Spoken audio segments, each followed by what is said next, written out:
नमस्कार साथियों, कैसे हैं। उम्मीद है कि आपकी पढ़ाई ठीक चल रही होगी, लगे हुए होंगे और अब तो सारे दोहराई की तरफ जा रहे होंगे। आपके इसी कदम में एक और कदम, चलिए आगे बढ़ते हैं और एक पुराने पेपर के साथ, प्रीवियस पेपर के साथ फिर से हाजिर हूँ। पीजीटी हिंदी के साथ, टीजीटी हिंदी वालों के लिए भी है ये। और देख लीजिए, कुछ रचनाएं, कुछ व्याकरण का, कुछ और मिक्स जो है ना हमारा पेपर है। पहला प्रश्न है हमारा, पीजीटी देहाती दुनिया के रचनाकार कौन है, यानी कि देहाती दुनिया किसकी रचना है। अगर इसकी बात करें तो बिल्कुल ठीक है, शिवपूजन सहाय की रचना है। जो भारत की ग्रामीण दुनिया है उसके बारे में उन्होंने इसमें बताया है। उसके बाद अगला प्रश्न कहता है हमारा, इंपॉर्टेंट है ये प्रश्न, मैंने पहले भी आपको बताया था। गेहूं और गुलाब की रचना विधा, यहाँ तो विधा पूछी गई है।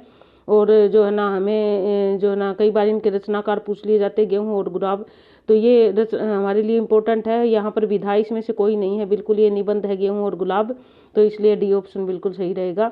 उसके बाद है निषाद बांसुरी की रचना की विधा क्या है, यानी कि निषाद बांसुरी जो है वो किसने लिखी या किस विधा की है। अब इसकी यदि बात करें तो हम, ये कहानी है, रेखा चित्र संस्करण, ललित निबंध है निषाद बांसुरी भी, ये भी एक निबंध है, बिल्कुल ठीक है इसका ये ऑप्शन, ललित निबंध प्रश्न नंबर 3 का। जो ज़्यादा एक्सप्लेन करने वाला होगा वो मैं कर दूंगी, क्योंकि समय नज़दीक है, इसलिए मैं आपका समय ज़्यादा बर्बाद नहीं करूंगी। जल्दी जल्दी देखते हैं इसको। उसके बाद अगला देख रही है, आधा गांव के लेखक कौन है। राही मासूम रजा बहुत ही इंपॉर्टेंट है। आधा गांव जो है ये भारत पाकिस्तान बंटवारे पे आधारित है, आधा गांव, तो राही मासूम रजा की रचना है ये।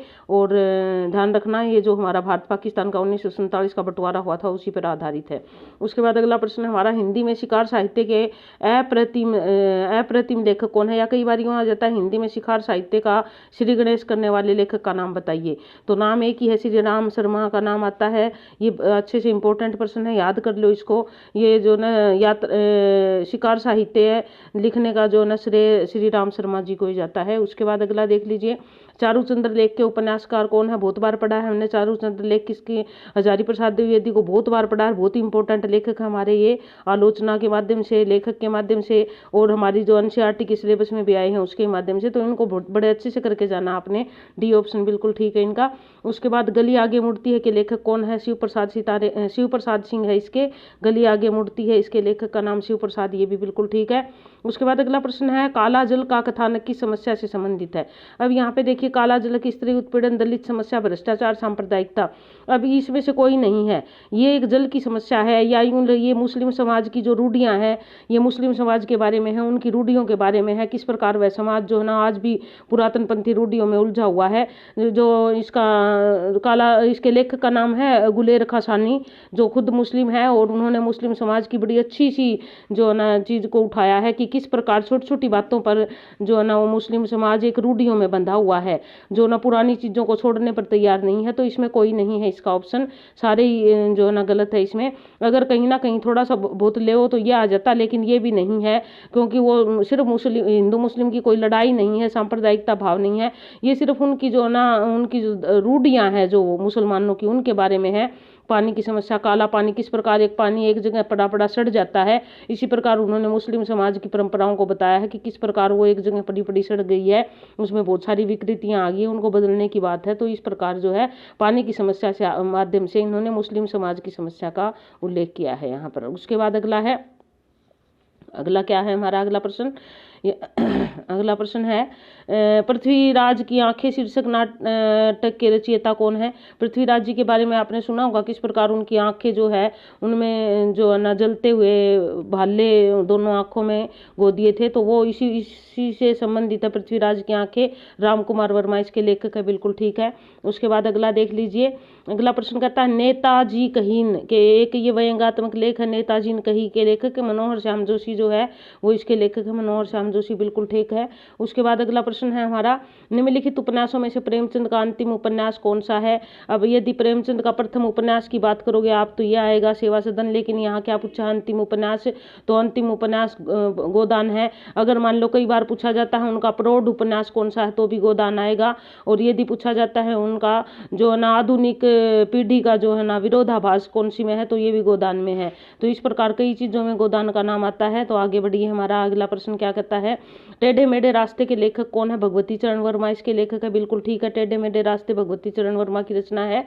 उसके बाद अगला प्रश्न देख लीजिए, तेरा इंदुमती कहानी बहुत ही इंपॉर्टेंट है साथियों, मैंने कई बार बताया आपको, इंदुमती को अच्छे से याद कर लेना। किशोरी लाल गोस्वामी है, कब छपी थी? 1900 में छपी थी। कहाँ छपी थी? सरस्वती पत्रिका में छपी थी।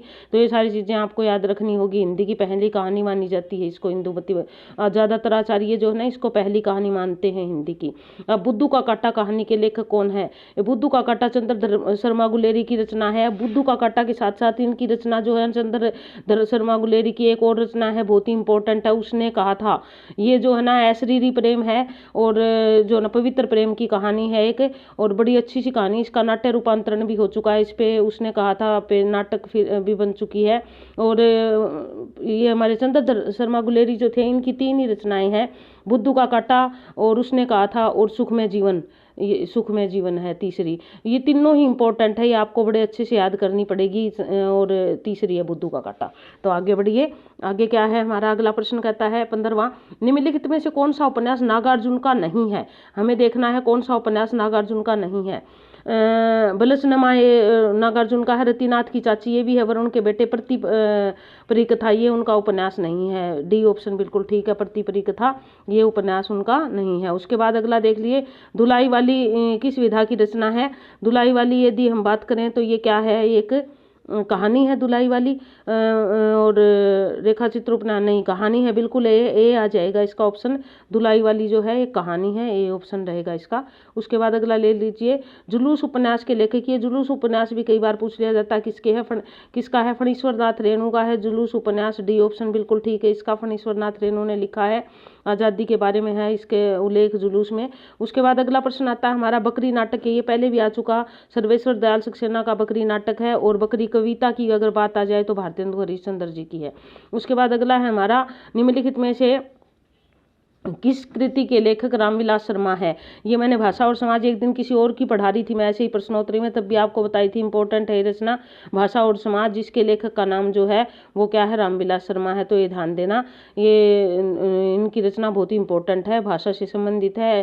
प्रेमचंद की कृति जिसे ब्रिटिश शासन द्वारा जब्त किया गया था, उनकी उर्दू में रचना थी सोजे वतन, जिसमें देश भक्ति की भावनाएं से ओतप्रोत जो न लेख थे। तो इस कारण सोजे वतन को जो है किसने? अंग्रेजों ने जब्त कर लिया था उनकी रचना सोजे वतन को। उसके बाद अगली है हमारा, मृगनयनी उपन्यास के रचनाकार का नाम बताइए। वृंदावन लाल वर्मा।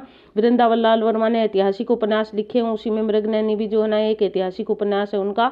तो वृंदावन लाल वर्मा इसका उत्तर बिल्कुल सही रहेगा। आवारा मसीहा ये भी बहुत इंपॉर्टेंट है, कई बार आ चुका है। कई बार तो ये आ जाता है किसकी रचना है, कई बार आ जाता है क्या है ये, किस विधा के अंतर्गत आता है, कई बार ये आ जाता है किसके जीवन पर है। तो शरद चंद्र चट्टोपाध्याय के जीवन पे है ये। और ये किसकी रचना है एक बार फिर बता देती हूँ आपको, विष्णु प्रभाकर की रचना है। और क्या है ये? आवारा मसीहा एक उपन्यास है, ना सॉरी एक जीवनी है ये आवारा मसीहा, जो शरद चंद्र की जीवनी है। तो आगे बढ़िए, आगे क्या कहता है, मेरी जीवन यात्रा किसकी आत्मकथा है? मेरी जीवन यात्रा राहुल सांकृत्यायन जी की आत्मकथा है। राहुल सांकृत्यायन जी ने अपने बारे में लिखा है मेरी जीवन यात्रा। तो ये इनकी सी ऑप्शन बिल्कुल सही रहेगा, राहुल सांकृत्यायन। उसके बाद अगला प्रश्न देख लीजिए, अगला क्या कहता है, एक बूंद सहसा उछली रचना किस विधा में आती है? एक बूंद सहसा उछली ये एक यात्रा वृत्तांत है। और यदि हम बात करें किसका है, तो यह यात्रा वृत्तांत जो है किसका है? गेय का है ये है। तो 24वां प्रश्न हमारा डी ऑप्शन बिल्कुल ठीक है। और इसके लेखक का नाम भी यहाँ पे आपको याद रहेगा, हीरानंद सच्चिदानंद वात्स्यायन अज्ञे।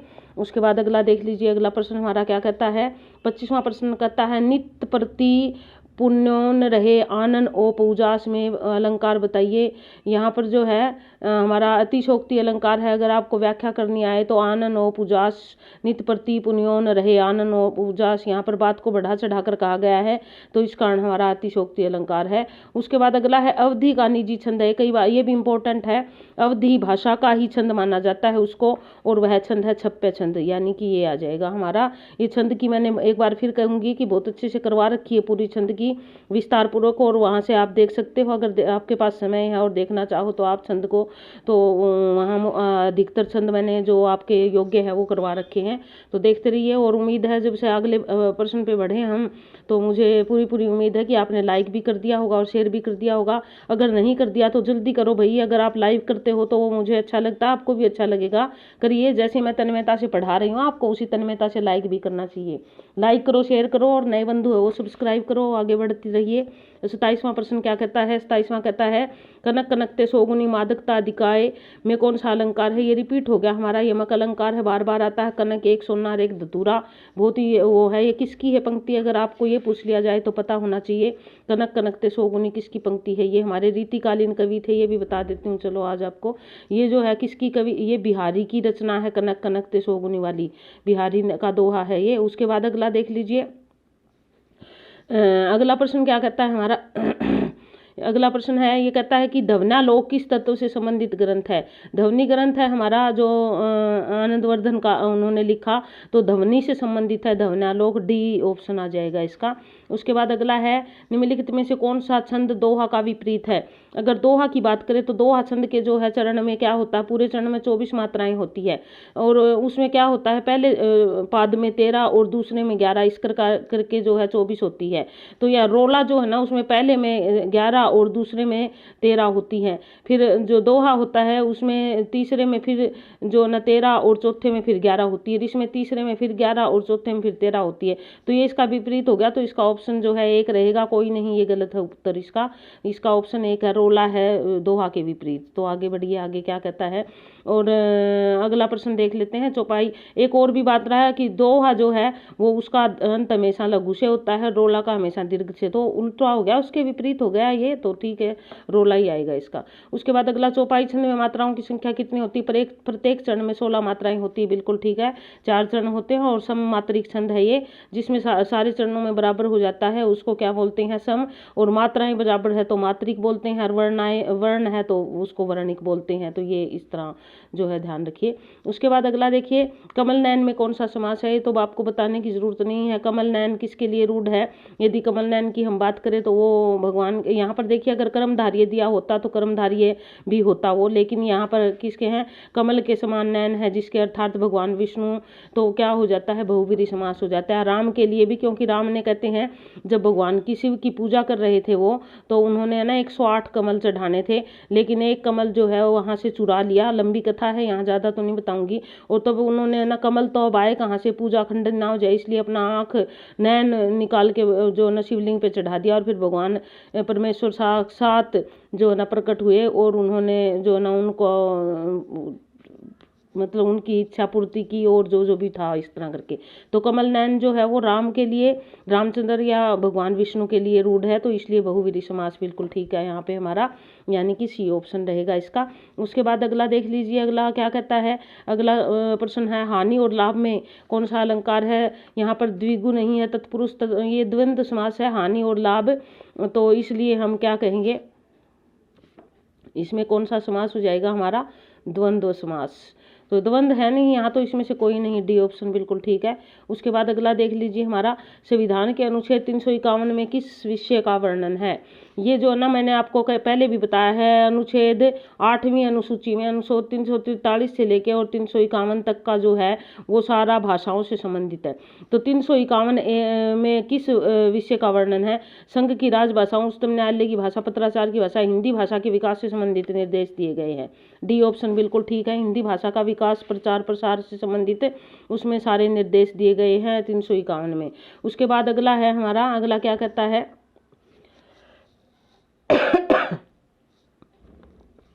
अगला कहता है हमारा कि ब्रज भाषा किसकी है? पूर्वी हिंदी, पश्चिमी हिंदी, बिहारी हिंदी, पहाड़ी हिंदी। ब्रज भाषा की यदि बात करें तो पश्चिमी हिंदी की जो न बोली है ये, पश्चिमी हिंदी में 5 बोलियां आती है, जिसमें ब्रज भाषा भी एक है, और कोरवी भी जिसको खड़ी बोली कहते हैं वो भी इसी की है, बांगरू यानी कि हरियाणवी भी इसी की है। वो पिछले उसमें आपने याद कर रखी होगी चैप्टर में, नहीं कर रखी तो मैंने उसका भी बहुत अच्छे से डिटेल पूर्वक एक चैप्टर करवाया हुआ है, आप चाहे तो मेरे यूट्यूब चैनल पर जाके देख सकते हैं। उसके बाद अगला प्रश्न देख लीजिए, निम्नलिखित में पुल्लिंग शब्द है घास हरी है, तो स्त्रीलिंग हो गया।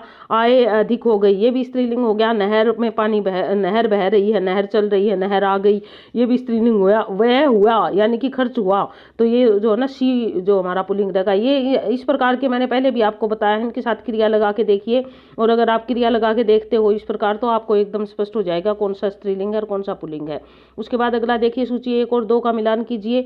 अब यहाँ पर जो है ना 1 और 2 को दोनों को मिला के देखना। जलद किसके लिए, जलज जो है वो किसके लिए प्रयुक्त है? जलज जल में जाया यानी कि कमल, ये इसके जलद जल देने वाला यानी कि बादल, जल निधि समुद्र। तो ये जो है ना पहले क्या आएगा, कै का जो है ना 2 कूट आएगा, देख लेते हैं। कै का 2 ये आ गया, और ख का 1 और ग का 3, ये बिल्कुल ठीक है ऑप्शन इसका हमारा, यानी कि ये ऑप्शन बिल्कुल ठीक रहेगा। उसके बाद देखिए अगला प्रश्न क्या कहता है हमारा। अगला प्रश्न है 37वां प्रश्न। ये क्या कहता है कि निम्नलिखित में शुद्ध रूप देखिए पूजनीय। कभी देखिए हमारे बहुत सारे बंधु ऐसे पूजनीय लिखते हैं जो गलत है। पूजनीय ये भी गलत है। पूजनीय अगर छोटी की मात्रा लगाते हैं तो ये भी गलत है, बिल्कुल ये आएगा पूजनीय में जो है इस प्रकार आएगा। अगर हम पूज्य लिखते हैं तो ऐसे लिखते हैं, लेकिन पूजनीय लिखते हैं तो पूरा आ जाता है हमारा, तो ये ध्यान देना है। सी ऑप्शन बिल्कुल ठीक रहेगा इसका। उसके बाद 38वां देख लीजिए, निम्नलिखित में शुद्ध शब्द का चयन कीजिए। जिजीविषा, जिजीविषा, जिजीविषा, जिजीविषा, बिल्कुल ये ठीक है। छोटी की जीविषा यही आता है, जिजीविषा, यानी कि डी ऑप्शन बिल्कुल ठीक है, शुद्ध वर्तनी है डी ऑप्शन की। उसके बाद 39वां प्रश्न देख लीजिए, स्वार्थ का विलोम क्या होगा? सव मतलब अपना और पर मतलब दूसरे का, तो स्वार्थ का विलोम जो है परमार्थ होगा, निस्वार्थ नहीं होगा, ध्यान रखना। स्वार्थ का विलोम परमार्थ होगा, सव अपना और पर दूसरे का, तो इसका विलोम परमार्थ ही रहेगा। उसके बाद अगला है हमारा 40वां प्रश्न। ये निम्नलिखित में से वर्तनी में से शुद्ध शब्द का पूजनीय उज्ज्वल, पारिपार्श्विक और ज्योत्सना। ये ज्योत्सना भी गलत है क्योंकि तय और स आधा आता है, यह नहीं आता। उज्ज्वल में दोनों जय और पूजनीय में जय पूरा, तो इसे पारिपार्श्विक जो है ना, परिपार्श्विक जो, ये सही बिल्कुल ठीक है। सी ऑप्शन हमारा बिल्कुल ठीक है, शुद्ध है ये। उसके बाद कौन सा शब्द गंगा का पर्यायवाची नहीं है?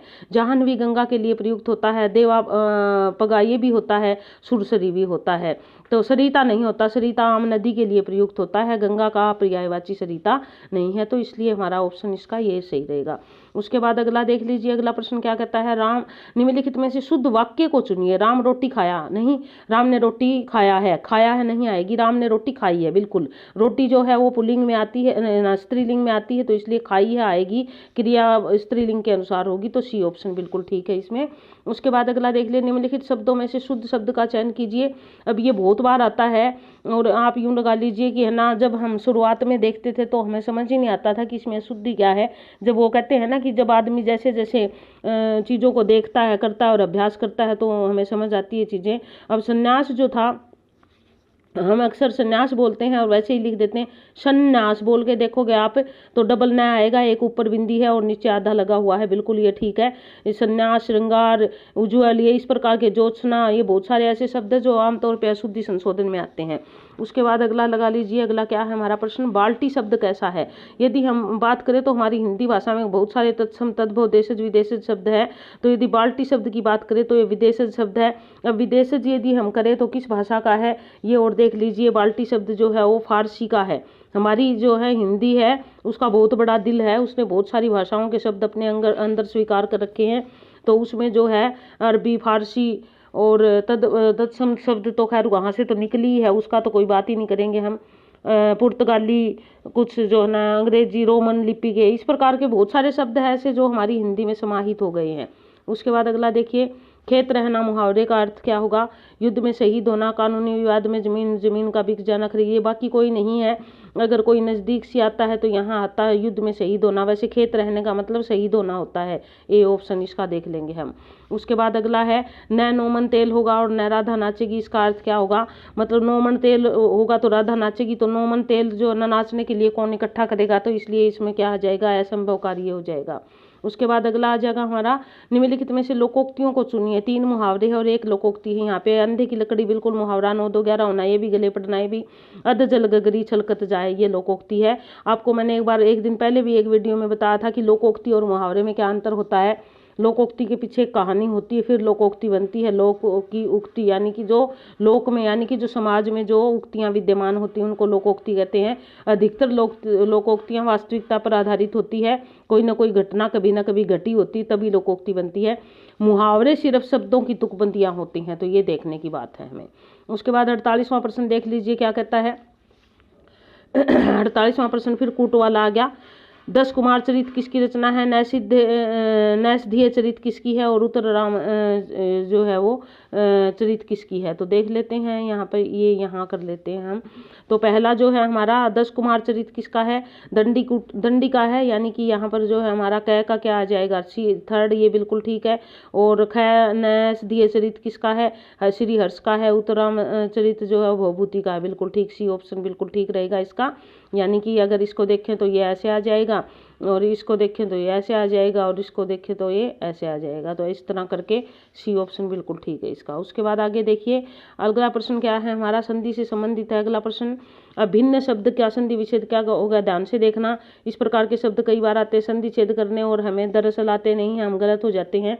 अब यहाँ पर अभी प्लस न, अधिकतर तो अ प्लस भिन्न, ये जो अभिन्न प्लस न, ये बहुत सारे लोग तो इसको कर देते हैं। अगर आपको नियम याद नहीं है तो कुछ इसको कर देते हैं, जो गलत होगा। अभित प्लस तय के बाद यदि न और मैं आ जाए तो वो यहाँ पर जो वर्ण आता, पहले वर्ण के बाद न और मैं आ जाए तो पहला वर्ण जो है वो न 5वें वर्ण में परिवर्तित हो जाता है। तय थ दै ध न, अब तय के बाद न आ गया, यहाँ पे व्यंजन संधि है ये, तो तय भी न में परिवर्तित हो जाएगा। तो अभिन्न, ये बिल्कुल ठीक है, सी ऑप्शन इसका। मैंने संधि की वीडियो भी बड़े अच्छे से बनाई हुई है, बिल्कुल डिटेल में समझा के। अगर आप देखना चाहो तो वहाँ जाके मेरे YouTube चैनल पे देख सकते हो। और 50वें प्रश्न पे हम पहुँच गए हैं, और यहाँ पहुँचते पहुँचते मैं एक बार फिर से आपसे उम्मीद करती हूँ कि आपने लाइक अवश्य किया होगा, क्योंकि आपका लाइक ही मुझे हौसला देता है। और मुझे यूँ लगता है कि मैं मैक्सिमम प्रश्नोत्तर इन 2-3 दिन में आपको करवाऊँ, जो इंपॉर्टेंट बातें आपके पेपर के एंगल से वो भी आपको बताऊँ। तो इस संबंध में जो है मैं कोशिश करूँगी आपकी पूरी सहयोग और सहायता करने की।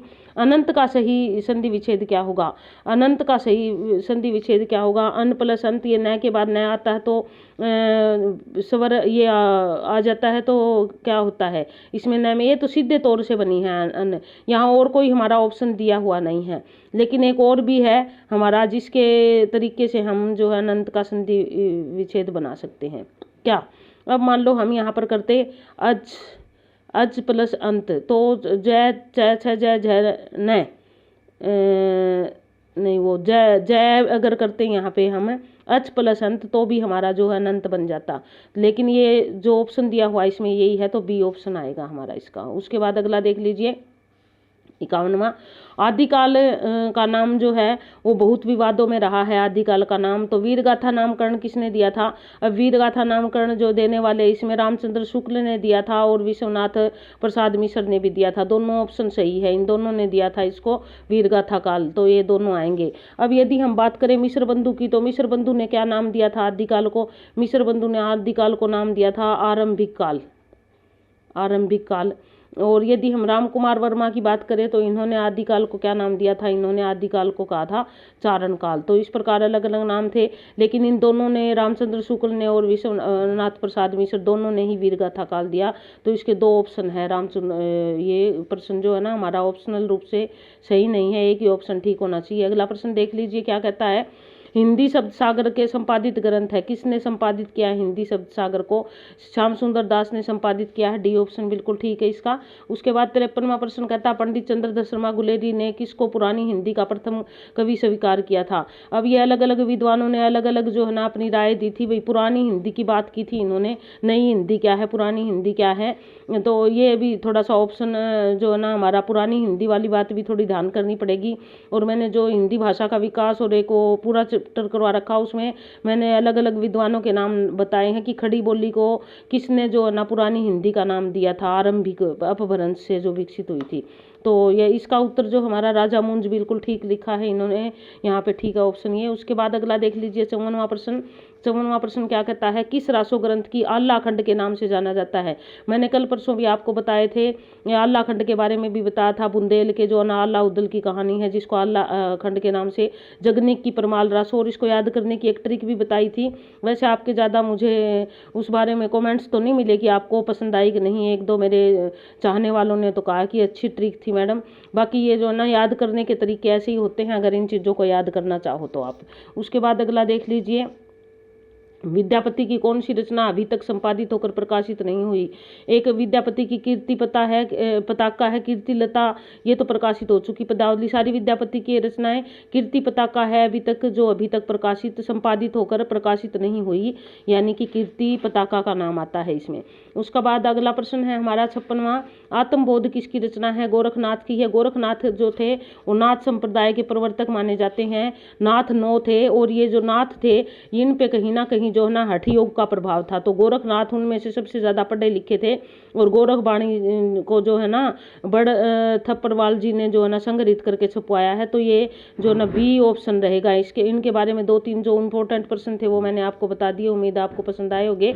तो बी ऑप्शन बिल्कुल ठीक रहेगा इसका। उसके बाद अगला प्रश्न देख लीजिए 57वां, हालात कन्हैया किसकी रचना है। पूरन भगत विद्यापति अमीर खुसरो की रचना हालात कन्हैया बिल्कुल ठीक है, सी ऑप्शन इसका।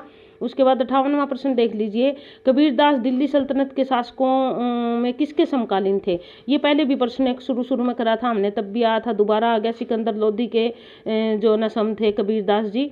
हरडे वाणी एवं अंगदू, ये पहली बार यह प्रश्न आया, इंपॉर्टेंट बहुत है ये प्रश्न, लेकिन इतना लेट कैसे आया मुझे नहीं पता। हरडे वाणी व अंगदूत किसकी वाणी का संकलन है। उनके शिष्यों ने संकलित किया था वाणियों का, हरडे वाणी और अंगदूत दादू दयाल का। बी ऑप्शन बिल्कुल ठीक है, दादू दयाल जी की वाणियों का संग्रह है ये। उसके बाद अगला देख लीजिए 60वां प्रश्न, मीराबाई का मलाल किसकी कृति है। मीराबाई का मलाल मीराबाई की ही कृति है। मीराबाई की जो ना काफ़ी सारे जो ना रचनाएं हैं, जिसका जिक्र अक्सर मैंने किया था। कहाँ +1 का जो आपका NCERT का कराया वहाँ पढ़ाई थी आपको ये मीराबाई। उसके बाद अगला देखिए, अष्ट छाप की स्थापना सन 1965 में किसने की थी। विठलनाथ ने की थी, सॉरी 1565 में, 1900 मुंह पे चढ़ा हुआ है। 1565 में किसने की थी, विठलनाथ ने की थी। विठलनाथ जो थे बल्लभाचार्य के पुत्र थे, और मैंने आपको बताया भी था 4 तो इसके 4 इसके, ये अष्ट छाप वाले अच्छे से कर लेना आप, क्योंकि ये ना बहुत बार आता है। ये 4 शिष्य इसके थे, 4 शिष्य थे, उनसे ये अष्ट छाप बना था, और ये विठलनाथ ने इसकी स्थापना की थी। उद्देश्य जो था वो श्रीनाथ जी के मंदिर में जो है पूजा पाठ की, जो वो 8 बार वहाँ भजन कीर्तन होते थे, पूजा होती थी, उनके कार्यभार को संभालना था। 8 अलग अलग समय में संभालते थे। तत्वदीप निबंध किसकी रचना है। बल्लभाचार्य निम्बार्काचार्य। 62वां प्रश्न हमारा, तो बल्लभाचार्य तत्वदीप निबंध जो है वो बल्लभाचार्य का ही लिखा हुआ है। भगवान को किस प्रकार उन्होंने मोक्षदाता और किस प्रकार सर्वस्व माना है, वो सारा उनमें उन्होंने बताया है। कहरनामा किसकी रचना है। यदि कहरनामा की यदि हम बात करें तो ये जायसी की रचना है, जायसी ने लिखी थी। डी ऑप्शन बिल्कुल ठीक है इसकी। उसके बाद देखिए सूफी काव्य धारा के जायसी का बहुत बड़ा नाम है सूफी काव्य धारा में। कवितावली किसकी रचना है। देखिए कवितावली रचना वैसे तो आमतौर पे जब हम कवितावली की बात करते हैं तो तुलसीदास जी की बात करते हैं, लेकिन कवितावली नाम से रामचरण दास जी ने भी रचना लिखी, जो यहाँ पर दिए हैं उनमें नाम रामचरण दास जी का भी आता है। उन्होंने भी कवितावली नाम से जो है ना उनकी भी रचना है। उसके बाद निर्गुण संत कवियों में सर्वाधिक शास्त्रज्ञ एवं निर्गुण संतों की बात होती है ना, ज़्यादातर अनपढ़ ही थे, कम पढ़े लिखे थे, लेकिन सुंदरदास जो है वो सुशिक्षित थे और शास्त्रों को जानते थे, तो इसमें सुंदरदास का नाम आता है। इंपॉर्टेंट प्रश्न है, ये भी कई बार आता है पेपरों में, तो इसको भी थोड़ा सा ध्यान से करोगे आप। उसके बाद चित्रावली किसकी रचना है। अब चित्रावली की यदि बात करें तो वो भी हमारी, ये भी इम्पोर्टेंट है, उस्मान की है चित्रावली, उस्मान ने लिखी थी। 66वां प्रश्न है हमारा। उसके बाद 67वां प्रश्न, भक्ति काल जो है कि किस कवि को जातीय कहा जाता है। जातीय कहा जाता है, मुझे कुछ और याद आ रहा है, कुछ और था यहाँ पे नाम, जातीय तो नहीं था। तुलसीदास जी का नाम आता। भक्ति काल को जो ना, भक्ति काल का संभाव का कवि, समन्वय का कवि, सर्वश्रेष्ठ कवि, जातिवाद से ऊपर उठा हुआ कवि, तो ये चीज़ें जो है तुलसीदास के लिए प्रयुक्त होती है। तो तुलसीदास जी का बहुत बड़ा नाम है। खैर भक्ति काल में, भक्ति काल को स्वर्ण युग माना गया है, और उस स्वर्ण युग में जो सबसे जो ना एक महत्वपूर्ण स्थान आता है वो तुलसीदास जी का आता है। कवितावली है, मुक्तक काव्य है, तुकांत प्रबंध काव्य, इसमें से कोई नहीं। वैसे गीतावली जो है वो क्या है, गीत गोविंद से प्रभावित होकर तुलसीदास जी ने लिखी थी, तो ये एक प्रबंध काव्य की श्रेणी में आता है। तुकांत तो नहीं है, मुक्तक भी नहीं है, ये प्रबंध काव्य की श्रेणी में आता है, महाकाव्य की तरह लिखा गया है लेकिन ये प्रबंध काव्य की श्रेणी में आता है। उसके बाद 69 जो है उसका क्या उत्तर रहेगा, जुगमान चरित्र नामक ग्रंथ के लेखक जुगमान चरित्र कृष्णदास का है, बी ऑप्शन बिल्कुल ठीक है इसका। उसके बाद अगला प्रश्न देख लीजिए 17वां, रास पंचाध्यायी के लेखक का नाम बताइए। अब रास पंचाध्यायी तो हमने पहले भी पढ़ी है कई बार, इंपॉर्टेंट रचना है रास पंचाध्यायी। तो अब्दुल रहीम खाने खाना यानी कि रहीम जी जो है वो इसके लेखक है। उसके बाद अगला देख लीजिए अष्टयाम किसकी रचना है, ये भी इंपॉर्टेंट है। अष्टयाम किसकी रचना कई बार आ जाती है, देव की, रीतिकालीन कवि देव है, उनकी रचना है अष्टयाम। तो अगला प्रश्न देख लीजिए 72वां, भूषण को कवि भूषण की उपाधि किसने दी थी। ये मैंने एक बार भूषण के बारे में आपको बताया भी था, उनका मूल नाम बताया था, तब ये बात भी बताई थी। सोलंकी राजा रुद्र शाह ने उनको भूषण की उपाधि दी थी और इसका इतना प्रभाव हुआ कि लोग भूषण के नाम से वो स्वयं को भी भूषण ही कहलाना उन्होंने उपयुक्त समझा। और उनका मूल नाम जो घनश्याम दास था वो तो कहीं ना कहीं हम भूल ही गए कि उनका मूल नाम क्या था। उसके बाद अगला देखिए 73वां, गंगा लहरी किसकी रचना है, पद्माकर की रचना है गंगा लहरी। पद्माकर भी हमारे रीतिकालीन कवि है। विरह बारिश किसकी रचना है, अगला प्रश्न हमारा 74वां प्रश्न, विरह बारिश जो है वो है बोधा की रचना है। बोधा ने बहुत ही ज्यादा विरह की रचनाएं लिखी है, तो एक लाइन भी इनकी बोधा की कई बार पूछी जाती है, इसी तरह की है, वो भी विरह से संबंधित है। यह प्रेम जो ना वो कौन सा कराल की धार धावनो है, कुछ इस प्रकार की। भाषा भूषण के रचनाकार कौन है, 75वां प्रश्न हमारा, भाषा भूषण जसवंत सिंह की रचना है। भाषा भूषण एक जगह शायद मैंने आपको गलती से भूषण की बता दी थी, जसवंत सिंह की रचना, ध्यान देना। कई बार बताते बताते दिमाग जो है ना इधर उधर हो जाता है तो ध्यान नहीं रहता। कोशिश तो मैं करती हूँ सारी चीज़ें ठीक बताने की, लेकिन कई बार हो जाती है गलत, एक आधी बहुत कम चांस रहते हैं। वैद्यनाथ मिश्र किसका वास्तविक नाम था, यानी कि नागार्जुन जी का मूल नाम क्या था, वैद्यनाथ मिश्र था, जो यात्री के नाम से लिखते थे। और नागार्जुन जो ना बौद्ध धर्म में दीक्षित होने के बाद इन्होंने नागार्जुन नाम के नाम से लिखना हिंदी में शुरू किया। उसके बाद अगला है हमारा रविंद्र कविता कानन किसकी रचना है, इसके लेखक कौन है। अब रविंद्र कानन लेखक के रचनाकार जो है निराला जी है, यानी कि सूर्यकांत त्रिपाठी निराला। उसके बाद अगला प्रश्न देख लीजिए हमारा 78वां प्रश्न। अब देखिए ये आता तो कई बार है ये प्रश्न, लेकिन अब की बार थोड़ा सा चेंज होके आ गया। हमेशा तो ये आता था प्रगतिशील लेखक संघ की स्थापना जो है किसने की थी, या इसकी अध्यक्षता किसने की थी, और नाम प्रेमचंद का जी लेते थे। अब यहाँ पर क्या है, किसके प्रयत्न से हुई थी, लंदन में, ध्यान देना प्रश्न की ओर, लंदन में किसके प्रयत्न से हुई थी। अब लंदन में जो है मुल्कराज आनंद व सज्जाद जहीर जो थे दो, ये इनके प्रयत्न से हुई थी। और लंदन में जो इसकी स्थापना हुई थी वो 1935 में हुई थी।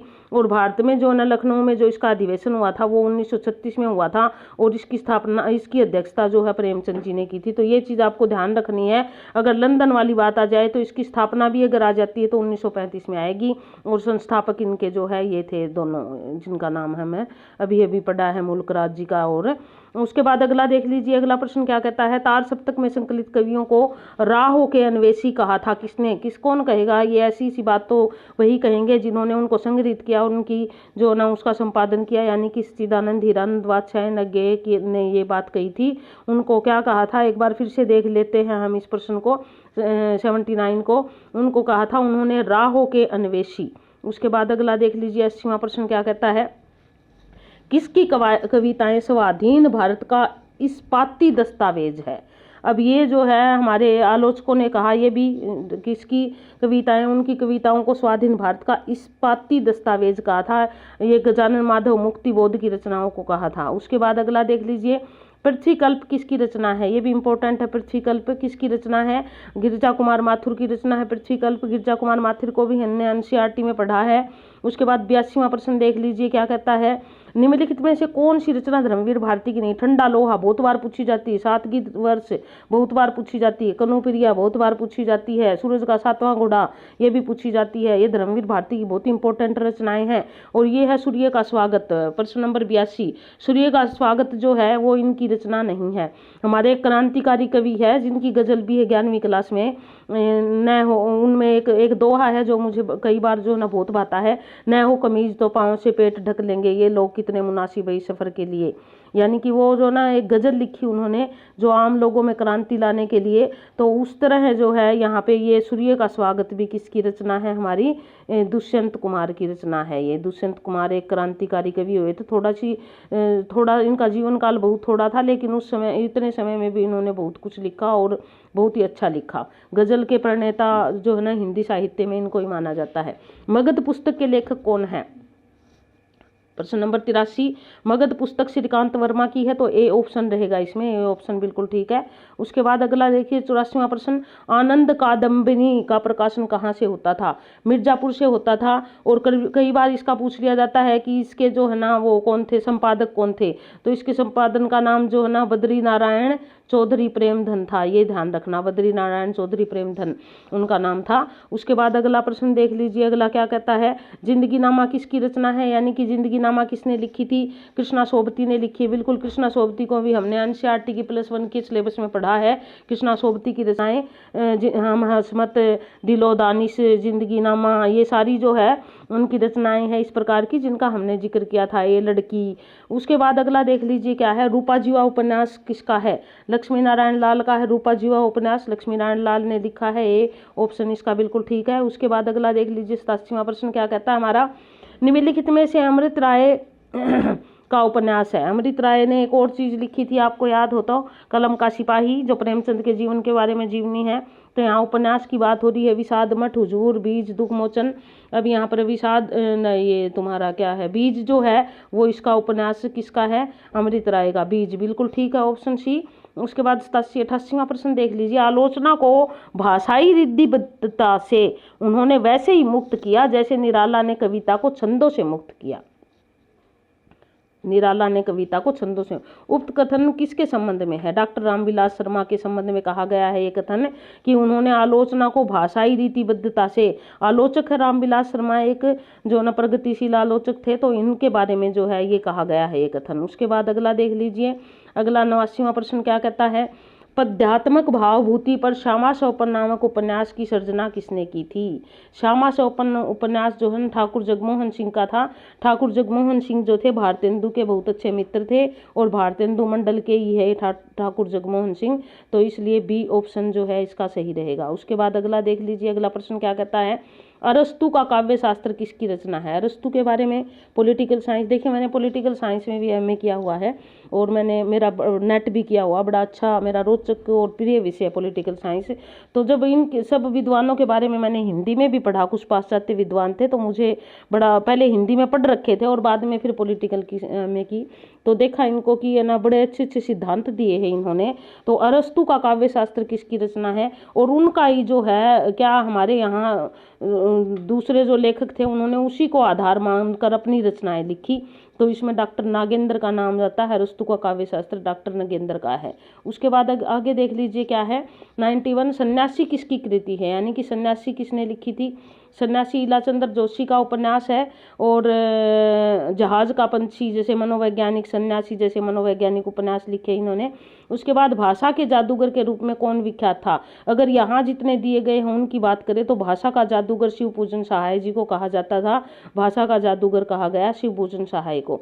उसके बाद अगला देख लीजिए, प्रश्न नंबर हमारा कौन सा है, 92वां प्रश्न। उसके बाद अगला देखिए, अगला प्रश्न क्या कहता है, 93वां प्रश्न, उत्तर प्रियदर्शी नामक गीति नाट्य के लेखक बताइए। उत्तर प्रियदर्शी जो नाटक था हमारा वो अज्ञेय ने लिखा था, इसका ए ऑप्शन रहेगा, ए ऑप्शन बिल्कुल ठीक है, इसका अज्ञेय का लिखा हुआ उत्तर प्रियदर्शी नाटक।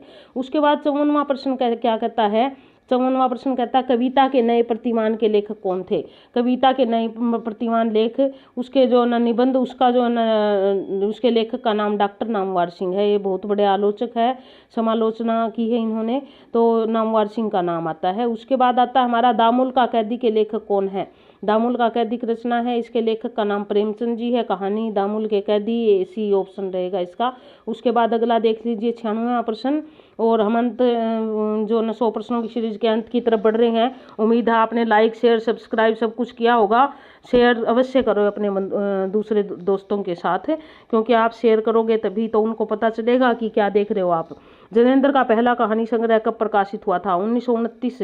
अब यहाँ पर कहानी संग्रह की बात हुई है, इसके बारे में मैं थोड़ा सा स्पष्ट कर देती हूँ। 1929 तो ठीक है जनेंद्र का, लेकिन 1929 में है ना इनका परख उपन्यास प्रकाशित हुआ था। खेल विशाल भारत जो है ना इनका खेल नामक जो है ना वो था लेख, वो भी प्रथम बार जो है ना विशाल भारत नामक पत्रिका में इनका संपादित हुआ था।